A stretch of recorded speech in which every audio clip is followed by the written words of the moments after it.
Pagkatapos na marating ng tatlo ang sunod na relay station, sila ay agad na nagpalit ng kabayo at ipinagpatuloy ang kanilang paglalakbay. Bawat 100 li sila ay nagpapalit ng kabayo, naglalakbay araw at gabi ng walang pahinga, walang tulog, walang tigil, umaasang makakabalik sa Xuanwu City sa lalong madaling panahon, makabalik sa tamang oras. Sa puntong ito ay 1,000 li na ang nalakbay nila. Sa pareho ring sandali ay narating na nila ang Xuanwu City, sa loob lang ng 2 araw. Nabigla si Xinlang nang madatnan ang prosesyon ng mga hukbo, lalo na nang makita niya si City Lord Liu Huyan. So sambit niya sa kanyang isip, so maging ang Xuanwu City rin daw pala ay nagdeploy ng libo-libong sundalo. Lumalabas na ang battle na ito, ay talagang digmaan ng buong bansa. Sa Great War na ito, ang indirect troop mobilization pa lang ng Yu Kingdom ay tinatayang lagpas na sa 250,000. Ang faction ng Crown Prince ay talagang reckless. Kapag ang Nano Kingdom ay natalo at ang depensa nito ay mag-collapse din, ang buong pressure ng digmaan ay babagsak sa Tiannan City, at once na ang Tiannan City ay ma-breach, ang buong rear ay tuluyan ng ma-e-expose. Sa puntong iyon, ano na ang mangyayari? Ang isipin pa lang ay katakot-takot na. Sinabi ni Grandmaster Li Chenkyo na kahit na ang Nano Kingdom pa ay bumagsak, ang defensive line ng Tiannan Province ay hindi naman babagsak. Hindi raw ba? Hindi tumugon si Xinlang. Pagdating nila sa residence ng Marquis of Xuanwu ay agad na sumalubong si Xiaobing, sumigaw na ang Young Master ay bumalik na, ang Young Master ay bumalik na. Nang marinig ay agad ding nagsilabas ang iba, pati tinanong ni Lady Su Peipei ang kanyang son-in-law kung kamusta ang kinalabasan ng naging paglalakbay nito. Tumugon si Xinlang na siya ay nakahanap ng paraan. Ganito ang naging reaksyon ng tatlo sa kanilang narinig, at ang eksena ay lumipat sa silid ni Mulan. Sa wakas bumalik ka na, bungad ni Elder Lam Chang, dahil umano'y kung ito ay na-late pa ng ilang araw malamang na si Mulan Senior Lam. Tugon lang ni Xinlang, ito raw ay nag-work hard. Kasunod nito'y dali-daling tinungo si Mulan, sinabihan ang iba na lumabas na muna, maliban sa kanyang master. Ilang sandali pa ay kumonsulta si Xinlang sa kanyang master na tumugon na manghabarin ang damit ni Mulan at ibaling. Thus ganoon na nga ang agad na ginawa ni Xinlang. Sa sumunod na segundo, ay naglabas na ng isang piraso ng Marrow Cleansing Crystal si Master Wu Tuzi. Kasabay ng pag-infuse ni Master Wu Tuzi ng internal energy patungo sa Marrow Cleansing Crystal ay inactivate ni Xinlang ang kanyang eyebrows. Napatanong kung ang Marrow Cleansing thing ba na ito ay buhay. Ito raw ay tila kung anong uri ng goo-worm. Sinabi ni Master Wu Tuzi na ito ay hindi goo-worm, ito raw ay napaka-komplikado, na maging siya mismo ay hindi ito naiintindihan ng lubos. Ang nilalaman ng pill ay in-extract ni Master Wu Tuzi gamit ang Hiringilya Wunay, ang sambit niya sa kanyang isip. Dapat daw sana siya'y hindi na lang nito hinayaang maisilang noon, disin sana'y hindi na nag-suffer pa ang kanyang ina sa anumang misfortune. Mukhang ang Wunay na tinutukoy niya ay ang kanyang ama. Idinugtong na noon ay hindi nito nagawang mailigtas ang sarili nitong asawa, subalit sa araw na ito ay gagawin niya ang hindi nito nagawa. Ang magandang babaeng ito na nasa harap niya ay ililigtas niya. Ang Marrow Cleansing Crystal o liquid ay in-inject na ni Master Wu Tuzi. Kahit na isang beses ay hindi kumurap si Xinlang. Sa sumunod na sandali ay unti-unting nagkaroon ng pagbabago ang katawan ni Mulan, ang mga matay nagkulay pula at ang kanyang mga binti ay nagsimulang humaba. Master, sambit ni Xinlang. Nagtanong kung what on earth ang nangyayari. Tumugon si Master Wu Tuzi na hindi niya rin alam, ngunit hindi raw ba't ito ay magandang bagay, since ang gusto naman ng mga lalaki ay yung mga babaeng mayroong long legs. Ngunit pautal na sambit ni Xinlang, pakiusap. Dugtong niya sa kanyang isip, pakiusap ito raw ay wag ng humaba pa, dahil kapag ka ito ay nagpatuloy pa, ang kanyang Mulan ay magiging mas matangkad na sa kanya. Besides, ang katawan nito ay hindi lang sa humahaba o tumatangkad, ang bone structure, meridians, muscles at maging ang balat nito ay nagkakaroon din ng pagbabago. Ito ay ang tinatawag na second transformation, hindi raw ba? Master, baling niya, ano raw ba kasi talaga ang Marrow Cleansing Crystal na ito? Subalit tumugon lang si Master Wu Tuzi na siya'y hintayin muna nitong makakonsulta sa ancient text para sa dagdag na detalye, then sa kanya nasasabihin dito. Incredible, sambit ni Xinlang sa kanyang isip. Absolutely incredible. Ang bone density ni Mulan ay nag-increase ng husto, ang mga meridians nito ay lumakas na rin ng ilang beses at higit pa doon, ang mga kurba sa katawan nito ay naging mas devilishly perfect pa.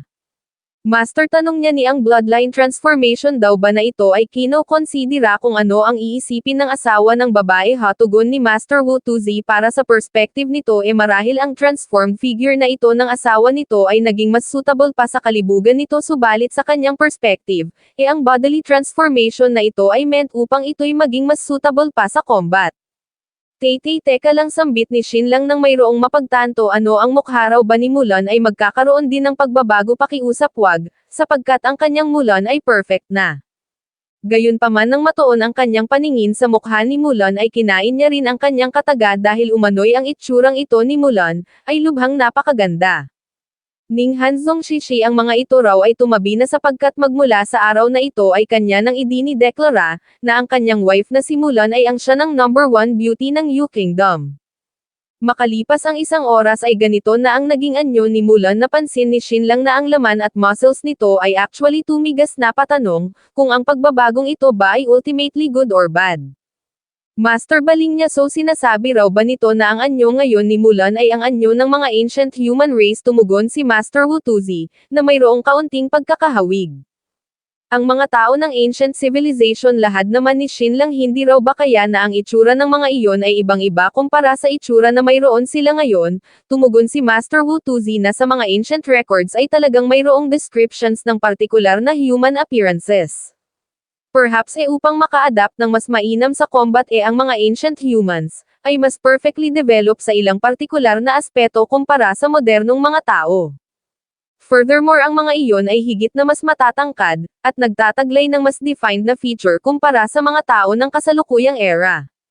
Nagtanong si Shin lang kung sa mundong ito ba bukod kay Mulan mayroon ng gumamit ng ancient marrow cleansing crystals noon. Oo, tugon ni Master Wu Tuzi, isang babae mula sa Baigujing ang gumamit ng ancient marrow cleansing crystals 35 taon na ang nakararaan, ang pangalan ay Yao Qi. Mayroon ding mga sabi-sabi na maging si Lizzo ay minsan na ring gumamit na siyang nagdulot ng matinding pagbabago sa buong katawan nun. Sa ngayon iyon ay mahigit sa 50 taong gulang na, yet ayon sa mga sabi-sabi, ang itsura nun ay walang pinagkaiba sa isang individual na nasa kanyang early 20s. Sa kanyang isip ay napatanong si Shin lang kung ang Lizzo ba na tinutukoy nito ay ang master ni Qiu Yao, ang parehong babae na hinahangaan ng Left Division Pavilion Master ng Tianya Haige. Gayunpaman, sa ngayon si Mulan ay tuluyan nang nailayo sa panganib, ang paghinga nito ay naging steady na, ang tibok ng puso ay lumakas na, sadyang ito'y nasa mahimbing lang na pagkakatulog. Sa puntong ito, since si Mulan ay ilang araw nang natutulog, binabalak ni Shin lang na ito ay paliguan, gayunpaman di gaya noon, hindi niya na kaya pang buhatin si Mulan. Si Master Wu Tuzi ay agad na nag-takeover, inilahad na ang bone density nito ay nag-increase na, although kung titingnan ito ay slim, subalit ang timbang nito ay hindi na ganoon kagaan pa. Bukod pa doon ay kailangan nitong maging maingat kapag ang mga ito ay sumailalim sa intimate moments sa hinaharap, sapagkat ang lakas nito ay nag-increase ng husto, subalit hindi pa nito gamay, kaya kapag aksidente itong nakagamit ng labis na puwersa maaari nitong madurog ang pelvis bone nito habang ito'y inuupuan, magiging napaka-troublesome kapag nagkaganon. Hasambit ni Shin lang sa kanyang isip, ang kanyang master ay hindi pa nakakahawak ng kamay ng lalaki noon, yet ang ganitong mga bagay ay mukhang naiintindihan nito ng lubos. Pagkatapos na mapaliguan at mabihisan si Mulan ay inilahad ni Shin lang sa kanyang isip na ang mahahabang legs na ito ay seriously ito raw ay gustong-gusto niyang i-admire sa susunod na buong 10 taon, maging ang pantalon nito'y amaksi na para rito, kung hindi lang dahil sa nakatayo sa gilid ang kanyang master malamang, mula doon ay lumabas na si Shin lang. Agad na nagtanong si Lady Su Peipei kung kamusta, tumugon si Shin lang, na isang complete success. Sa ngayon si Mulan ay ligtas na, though maaaring manatili pa rin sa malalim na pagkakahimbing sa loob ng ilang araw, gayunpaman, iyon ay maaari nang bisitahin ng mga ito sa ngayon. Ang lahat ay tila nabunutan ng tinak sa kanilang narinig si Xiaobing ay yamakap, at mula rito, sila ay tumungo na sa loob ng silid ni Mulan. Sa kanilang pagmumukhay mababakas ang matinding pagkabigla, sambit ni Lady Su Peipei, ito ay ang kanyang Mulan, napatanong kung bakit tila mayroong kung anong nagbago rito. Heaven, sambit naman ni Xiaobing, ang young miss ay gumanda na ng husto, papaano pa siya magkakaroon ng lugar ngayon sa kanilang husband? Sa labas naman ay hiningan ni Master Wu Tuzi si Xinlang ng 10 tubes ng dugo umano'y magmula ngayon kapag kakailanganin niya ito, siya'y mag-e-infuse lang dito at ito'y lalitaw na agad. Oo, tugon ni Xinlang at pagkatapos na makuha ni Master Wu Tuzi ang dugo, siya ay umalis na upang bumalik sa Futo Mountain. Kinagabihan habang inaasikaso ni Xiao Bing ang kanyang young master, ay nabigla si Xinlang sa kanyang nasaksihan. Umano'y ang little brat na Xinye na ito papaanong nangyaring ito'y nakakagapang na in less than 2 months, talagang ito raw ay isang little monster. Papatawag naman ni Xinmei siya'y agad na dinampot ni Xinlang dahilan naman, upang umiyak si baby Xinye. Ang little brat na ito sambit ni Xinlang sa kanyang isip talagang ito ay napakatalas sa sandali pa lang na nakita nitong niyakap niya ang big sister nito, ito ay nagselos na agad. Thus si baby Xinye nga ay dinampot na rin ni Xinlang na nagdulot naman, upang ito ay agad na tumahan. Sa sumunod na araw ay 3 opisyal na dokumento mula sa Changshu Council, Privy Council at Grand Governor's Office ng Tiannan Province ang dumating sa residence ng Marquis of Xuanwu. Kabilang sa mga ito ay ang dokumento mula sa Privy Council na personal mismong isinulat ni Crown Prince Ningyi, mayroon ding dokumentong nagmula sa Grand Governor's Office ng Tiannan Province isinulat mismo ni Grand General Zurong, ang nilalaman ay pareho lang. Sa mga opisyal na dokumento sila ay nagpapahayag umaasa na ang Marquis of Xuanwu ay mag-set ng halimbawa sa mga nobles ng realm sa pamamagitan ng pag-dispatch ng mga hukbo, patungo sa second battlefield ng Tiannan Defensive Front. Sa kanyang personal na sulat paulit-ulit na ina-address ni General Zurong si Marquis Jinzhou bilang elder brother umaasa, na ito ay magdidispatch ng 2,000 hukbo. Iginarantya niya rin na ang mga ipapadala nito ay absolutely hindi isasabak sa mismong battlefield ng Nano Kingdom gagamitin lang, sa pag-defend sa Tiannan Province. Pagkatapos ng naging pagbagsak ni Sunan 2 old established marquises na lang ang natira sa buong Yu Kingdom at ito, ay walang iba kundi si Jinzhou at Zhong Yao. Si Zhong Yao ay kasalukuyang naglilid ng army na mahigit sa 100,000 laban sa Chu Kingdom kung kaya naman ang natitirang marquis na lang ay si Jinzhou dahilan upang ito'y hindi mapalagay patungkol sa bagay na ito, paano kung hindi siya magpapadala ng mga hukbo. Ayon sa kanyang dating way of thinking kahit na ang pinaka-commoner na tao ay mayroong responsibilidad sa pag-angat at pagbagsak ng bansa ang nakaraang digmaan laban sa Nano Kingdom, ay hamak lang na maliit na suppression campaign. Furthermore nung panahong iyon ay kinaharap ng Jin family ang threat mula sa new policies, kaya naman ang unwillingness ni Marquis Jinzhou na magpadala ng mga hukbo, ay understandable lang.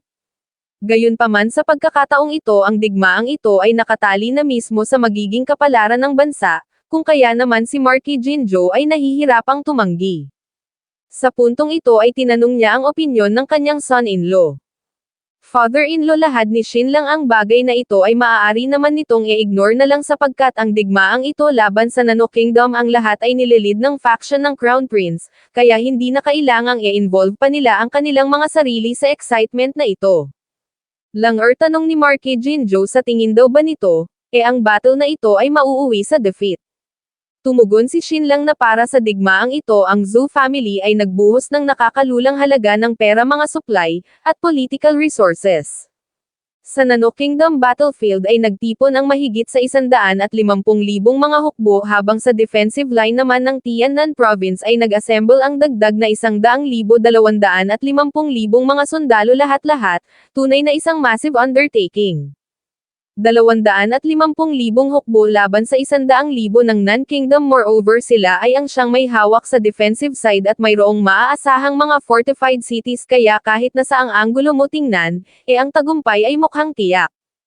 Kapag ka ang Yu Kingdom ay nag-hold lang sa kanilang ground at tumangging mag-advance sa reckless na paraan prolong lang ang digmaan, talagang tiyak nang sila ay hindi matatalo. Gayunpaman hindi na kayang maghintay pa ng Crown Prince ganoon din naman ang Zhou family sapagkat ang kailangan at habol nila ay hindi lamang hamak na pag-iwas sa pagkatalo, kundi isang great at decisive na victory. Kung ganun patanong na tugon ni Marquis Jinzhou kung ganun, bakit nagmamadali ang Crown Prince? Tumugon si Xinlang na sa 100,000 reinforcement na ipinadala ng hari patungo sa Nano Kingdom battlefield. Sa pagkakataong ito, ang ilan sa mga iyon ay mga mercenaries na inarkila ng Zhou family habang ang iba naman ay nag-gather mula sa kalahati ng Yu Kingdom sa pamamagitan ng consumption ng Zhou family sa kanilang vast na political resources at pamumuwersa. Then ang probisyon ng ekstrang 100,000 ito saan ba magmumula? Syempre saan pa ba, kundi sa Yinyuan Society na nagtataglay ng matinding yaman. Ayaw ng mga itong magpahiram ng pera kay Ning Yuan Xian subalit nakahandang magpahiram kay Crown Prince Ning Yi. Yung mga nobles na nagpadala ng private army sa battlefield in a sense ay investment nila sa Crown Prince dahil once na ang Crown Prince ay nag-ascend na sa trono sa hinaharap, ang returns ng investment na ito ay babalik ng tenfold. Alam ng lahat na ang digmaang ito laban sa Nano Kingdom ay mayroong malaking concern sa mismong kapalaran ng bansa kung kaya naman kapag sila ay nanalo ito ay magiging isang groundbreaking na achievement, wala nang makakauga pa sa posisyon ng Crown Prince. Meanwhile ang hari sa ngayon ay ginagawa ang lahat sa pag-elevate sa status ng Third Prince which in reality, ay siyang pumupuwersa sa Crown Prince na manalo ano man ang mangyari. Dahil kung hindi sa mata ng mga tao ng realm ang iyon ay mag-lead ng 250,000 hukbo subalit natalo sa 100,000 ng Kang Kingdom, iyon ay magmumukhang walang silbi. Kung kaya naman sa ilalim ng ganoon katinding pressure, natural lang na mawala ng pasensya ang Crown Prince at Zhou family at mula sa defense ay mag-switch patungo sa offense. Sa pagkakataong ito siya ay nakapaglakbay na sa Great Nan region ng Kang Kingdom pati na rin sa Nano Kingdom, personal na naobserbahan ang army ng Kang Kingdom. Ang kanilang organisasyon at disiplina ay hindi ganoon kalakas subalit ang kanilang individual na combat ability, ay higit na nakahihigit sa army ng Yu Kingdom. Sa isang siege war ang Kang Kingdom ay nasa disadvantage subalit once na sila ay lumabas na sa mga syudad at pumasok sa wilderness ng kabundukan at kagubatan tatapak sa mismong teritoryo ng Great Nan region, basically ang Yu army ay tapos na. Nagtanong si Marquis Jinzhou kung talagang iyon ba ay ganoon kaseryoso. After all ang army na mayroon ang Yu Kingdom ay nasa 250,000. Tumugon si Xinlang na sa ganoong uri ng environment, ang pagkakaroon ng mas maraming bilang ay walang silbi. Kahit saan ay kabundukan at makakapal na kagubatan let alone 250,000 kahit pa 3 milyong mga sundalo, ay mahihirapan sa pag-deploy ng maayos. Moreover once na sila ay makapasok na sa gubat iyon ay magiging domain na ng Kang Army ang mga iyon ay mistulang mababangis na mga leopard at tigre makamandag na mga ahas kahit na gaano karaming hukbo pa ang ipadala ng Yu Kingdom, ay magmamarcha lang patungo sa kanilang kamatayan. Ang combat strength ng Shaman Tribe Warriors ay talagang formidable ang mga ito ay kumikilos at gumagalaw sa mga bundok at gubat na parang nasa kapatagan lang at ang kanilang archery skills, ay exceptionally superb. Sinabi ni Marquis Jinzhou na kung alam naman na pala ng Kang Kingdom na ang kanilang army ay hindi skilled pagdating sa pag-atake sa mga fortified cities then bakit gusto pa ring atakehin ng mga iyon ang 3 syudad ng Nano, tumugon si Xinlang na upang i-lure ang ahas palabas ng butas. Si Zulin at Nangangao ay parehong mga veteranong general sa buong pagkakataong ito ay hinold nila ang kanilang ground nang hindi lumalabas, na para bang unbreakable na tortoise shell. Iyon mismo ang dahilan kung bakit aatake ang Kang Kingdom gamit ang kanilang 100,000 strong army, gusto nilang gamitin bilang pain ang 100,000 hukbong ito. Nagtanong si Marquis Jinzhou kung sa tingin ba nito si Zulin at Nangangao ay mahuhulog sa trap tumugon si Xinlang na kung talagang ang mga iyon ay mga absolute commander-in-chief, ang mga iyon ay hindi maloloko ng ganoon kadali.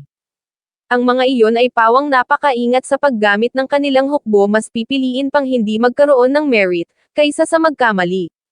Gayunpaman kapag ang Crown Prince ay dumating na sa Nano Kingdom battlefield, ang lahat ay magbabago. Hanggat ang temptation ay mayroong sapat na lakas ang Yu Kingdom Army ay tiyak na magkukumit sa full strength at magla-launch ng decisive attack babalaking lipulin ng tuluyan ang puwersa ng Kang Kingdom at i-wipe out ang army ng Great Nan region upang ma-achieve ang tinatawag na walang kapantay at world-shaking na merit sa sandaling iyon, ay ang siya ng araw ng pagkalipol ng Yu Kingdom Army. Kung ganun Xinlang lahad ni Marquis Jinzhou kung ganun kakailanganin daw ba nitong mag-submit ng memorial sa Majesty yes of course tugon ni Xinlang ganoon ang gagawin niya gayunpaman, kailangang maiparinig din ni Highness Prince Ningxing ang kanyang boses sa korte. Mula doon ay 2 araw na ang lumipas sa loob ng silid ni Mulan sa kanyang isip ay napasabi si Shin lang na ito ay hindi pa rin nagigising subalit sa kung anong rason, ang halimuyak na nagmumula sa katawan nito ay tuluyan pang naging intense. Ito raw ba ay isang special fragrance na tanging mga second-generation bloodline transmutation users lang ang nagtataglay endure kailangan niya raw itong tiisin, kailangan niyang magpigil. Gayunpaman sa sumunod na segundo'y nasa paanan ni Mulan ang pagmumukha ni Shin lang sumisinghot-singhot, hindi niya na raw kaya pang magpigil.